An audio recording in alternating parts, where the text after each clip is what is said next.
ఈ Catherine coreless అనే మహిళ గత 10-15 సంవత్సరాలుగా ఈ అంశంపైనే జీవితాన్ని పూర్తిగా కేంద్రీకరించి పోరాడుతూ వస్తోంది.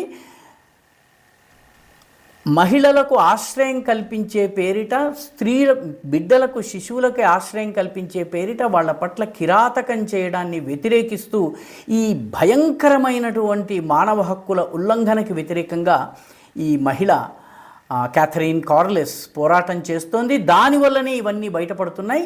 ఇప్పుడు తాజాగా 890కి పైగా శిశువుల శవాలను సెప్టిక్ ట్యాంక్లోంచి తీస్తున్నారు. ఇది క్యాథలిక్ చర్చికి సంబంధించి క్యాథలిక్ దేశమైనటువంటి ఐర్లాండ్లో బయటపడ్డటువంటి బండారం. ఈ వీడియో మీకు నచ్చినట్టయితే లైక్ చేయండి, షేర్ చేయండి, ఈ ఛానల్కు సబ్స్క్రైబ్ చేయండి. మీ అభిప్రాయాల్ని కమెంట్ల రూపంలో